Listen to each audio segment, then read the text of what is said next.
নমস্কার। ঠাকুরমা স্বামীজির সকল ভক্তকে জানাই সকলের মা শ্রীমা সারদা চ্যানেলে সুস্বাগতম। আজ আমরা পড়ব শ্রী শ্রী রামকৃষ্ণ কথামৃত। কথামৃতের তৃতীয় খণ্ডের কিছু নির্বাচনী অংশ পড়ব। তব কথামৃতম তপ্ত জীবনম কবিভিরীরিতম কলমশাপহম শ্রবণমঙ্গলম শ্রীমদাততম ভুবি গিনন্তিয়ে ভূরিদা জনাঃ। কাশীপুর বাগানে ভক্ত সঙ্গে ঈশ্বরের জন্য শ্রীযুক্ত নরেন্দ্রর ব্যাকুলতা। ঠাকুর শ্রী রামকৃষ্ণ কাশীপুরের বাগানের ওপরে সেই পূর্ব পরিচিত ঘরে বসিয়া আছেন। দক্ষিণেশ্বর কালী মন্দির হইতে শ্রীযুক্ত রামচাটুর্যে তাহার কুশল সংবাদ লইতে আসিয়াছিলেন। ঠাকুর মনির সহিত সেই সকল কথা কহিতেছেন, বলিতেছেন। ওখানে অর্থাৎ দক্ষিণেশ্বরে কি এখন বড় ঠান্ডা? আজ 21শে পৌষ, কৃষ্ণা চতুর্দশী, সোমবার 4ঠা জানুয়ারি 1886 খ্রিস্টাব্দ। অপরাহ্ন বেলা 4টে বাজিয়া গিয়াছে। নরেন্দ্র আসিয়া বসিলেন। ঠাকুর তাহাকে মাঝে মাঝে দেখিতেছেন ও তাহার দিকে চাহিয়া ঈষৎ হাসিতেছেন, যেন তাহার স্নেহ উথলিয়া পড়িতেছে। মণিকে সংকেত করিয়া বলিতেছেন, কেঁদেছিল। ঠাকুর কিঞ্চিৎ চুপ করিলেন। আবার মণিকে সংকেত করিয়া বলিতেছেন, কাঁদতে কাঁদতে বাড়ি থেকে এসেছিল। সকলে চুপ করিয়া আছেন। এইবার নরেন্দ্র কথা কহিতেছেন।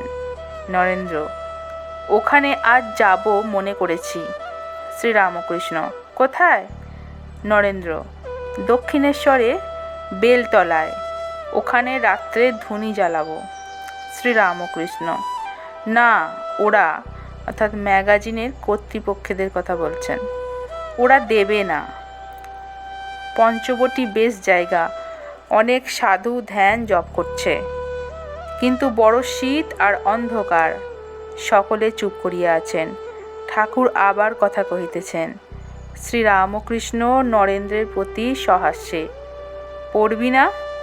নরেন্দ্র ঠাকুর ও মণির দিকে চাহিয়া, একটা ঔষধ পেলে বাঁচি, যাতে পড়া টড়া যা হয়েছে সব ভুলে যাই। শ্রীযুক্ত বুড়ো গোপাল বসিয়া আছেন। তিনি বলিতেছেন, আমিও ওই সঙ্গে যাব। শ্রীযুক্ত কালীপদ ঘোষ ঠাকুরের জন্য আঙ্গুর আনিয়াছিলেন। আঙ্গুরের বাক্স ঠাকুরের পার্শ্বে ছিল। ঠাকুর ভক্তদের আঙ্গুর বিতরণ করিতেছেন। প্রথমেই নরেন্দ্রকে দিলেন, তাহার পর হরির লুটের মতো ছড়াইয়া দিলেন। ভক্তেরা যে যেমন পাইলেন কুড়াইয়া লইলেন। ঈশ্বরের জন্য শ্রীযুক্ত নরেন্দ্রর ব্যাকুলতা ও তীব্র বৈরাগ্য। সন্ধ্যা হইয়াছে। নরেন্দ্র নিচে বসিয়া তামাক খাইতেছেন ও নিভৃতে মণির কাছে নিজের প্রাণ কিরূপ ব্যাকুল গল্প করিতেছেন।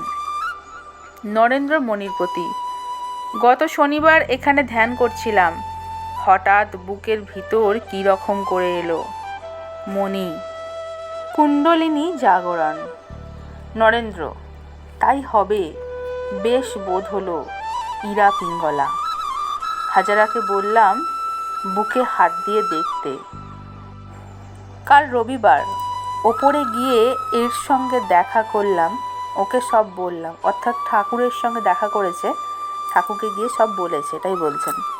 আমি বললাম, সব্বাইয়ের হলো, আমায় কিছু দিন। সব্বাইয়ের হলো, আমার হবে না? মণি বলছেন, তিনি তোমায় কি বললেন? নরেন্দ্র বলছেন, তিনি বললেন, তুই বাড়ির একটা ঠিক করে আয় না, সব হবে, তুই কি চাস? আমি বললাম, আমার ইচ্ছে অমনি 3-4 দিন সমাধিস্থ হয়ে থাকবো, কখনো কখনো একবার খেতে উঠব। তিনি বললেন, তুই তো বড় হীন বুদ্ধি, ও অবস্থার উঁচু অবস্থা আছে, তুই তো গান গাস, জো কুছ হ্যায় সো তুহি হ্যায়। মণি, হ্যাঁ, উনি সর্বদাই বলেন যে সমাধি থেকে নেমে এসে দেখে তিনিই জীবজগৎ, এই সমস্ত হয়েছেন। ঈশ্বরকোটির এই অবস্থা হতে পারে। উনি বলেন, জীবকোটি সমাধি অবস্থা যদিও লাভ করে আর নামতে পারে না। নরেন্দ্র, উনি বললেন, তুই বাড়ির একটা ঠিক করে আয়, সমাধি লাভের অবস্থার চেয়েও উঁচু অবস্থা হতে পারবে। আজ সকালে বাড়ি গেলাম, সকলে বকতে লাগলো আর বললে, কি হো হো করে বেড়াচ্ছিস? আইন এক্সামিন অর্থাৎ বিএল এত নিকটে, পড়াশোনা নাই, হো হো করে বেড়াচ্ছ? মণি বলছেন, তোমার মা কিছু বললেন? নরেন্দ্র, না, তিনি খাওয়াবার জন্য ব্যস্ত। হরিণের মাংস ছিল, খেলুম, কিন্তু খেতে ইচ্ছে ছিল না। মণি, তারপর? নরেন্দ্র, দিদিমার বাড়িতে সেই পড়বার ঘরে পড়তে গেলাম। পড়তে গিয়ে পড়াতে একটা ভয়ানক আতঙ্ক এলো। পড়াটা যেন কি ভয়ের জিনিস। বুক আঁটুপাঁটু করতে লাগলো। এমন কান্না কখনো কাঁদি নাই। তারপর বইটই ফেলে দৌড়, রাস্তা দিয়ে ছুট, জুতো টুতো রাস্তায় কোথায় একদিকে পড়ে রইল। খড়ের গাদার কাছ দিয়ে যাচ্ছিলাম, গায়ে মায়ে খড়। আমি দৌড়চ্ছি কাশীপুরের রাস্তায়। নরেন্দ্র একটু চুপ করিয়া আছেন, আবার কথা কহিতেছেন।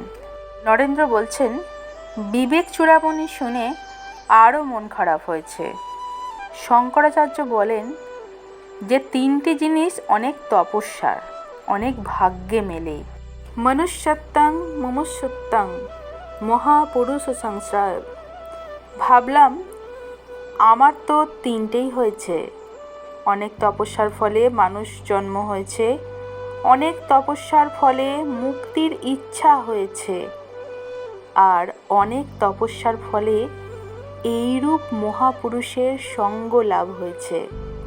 মণি, আহা! নরেন্দ্র, সংসার আর ভালো লাগে না। সংসারে যারা আছে তাদেরও ভালো লাগে না, 2-1 ছাড়া। নরেন্দ্র অমনি আবার চুপ করিয়া আছেন। নরেন্দ্রের ভিতর তীব্র বৈরাগ্য। এখনো প্রাণ আঁটুপাঁটু করিতেছে। নরেন্দ্র আবার কথা কহিতেছেন। নরেন্দ্র মণির প্রতি বলছেন, আপনাদের শান্তি হয়েছে, আমার প্রাণ অস্থির হচ্ছে, আপনারাই ধন্য। মণি কিছু উত্তর করিলেন না, চুপ করিয়া আছেন। ভাবিতেছেন, ঠাকুর বলিয়াছিলেন ঈশ্বরের জন্য ব্যাকুল হতে হয়, তবে ঈশ্বর দর্শন হয়। সন্ধ্যার পরেই মণি ওপরের ঘরে গেলেন, দেখলেন ঠাকুর নিদ্রিত। রাত্রি প্রায় 9টা। ঠাকুরের কাছে নিরঞ্জন শশী। ঠাকুর জাগিয়াছেন। থাকিয়া থাকিয়া নরেন্দ্রের কথাই বলিতেছেন। শ্রীরামকৃষ্ণ। অর্থাৎ ঠাকুর এবার বলছেন, নরেন্দ্রের অবস্থা কি আশ্চর্য! দেখো, এই নরেন্দ্র আগে সাকার মানত না, এর প্রাণ কিরূপ আঁটুপাঁটু হয়েছে দেখছিস?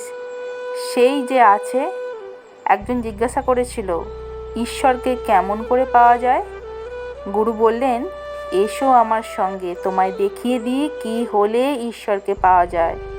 এই বলে একটা পুকুরে নিয়ে গিয়ে তাকে জলে চুবিয়ে ধরলেন।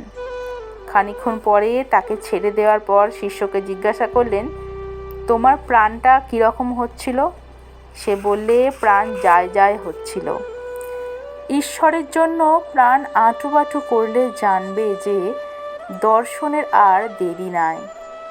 অরুণোদয় হলে, পূর্ব দিক লাল হলে বোঝা যায় সূর্য উঠবে। ঠাকুরের আজ অসুখ বাড়িয়াছে, শরীরে এত কষ্ট, তবুও নরেন্দ্র সম্বন্ধে এই সকল কথা সংকেত করিয়া বলিতেছেন। নরেন্দ্র এই রাত্রেই দক্ষিণেশ্বরে চলিয়া গিয়াছেন। গভীর অন্ধকার, অমাবস্যা পড়িয়াছে। নরেন্দ্রের সঙ্গে 2-1টি ভক্ত। মণি রাত্রে বাগানেই আছেন। স্বপ্নে দেখিতেছেন সন্ন্যাসী মণ্ডলের ভিতর বসিয়া আছেন। নমস্কার। আজকের কথামৃত পাঠ আমরা এখানেই সমাপ্ত করছি। ঠাকুরমা স্বামীজির কৃপায় আপনারা সকলে ভালো থাকুন, সুস্থ থাকুন ও আনন্দে থাকুন। জয় রামকৃষ্ণ, জয় মা, জয় তু স্বামীজি মহারাজ। ধন্যবাদ।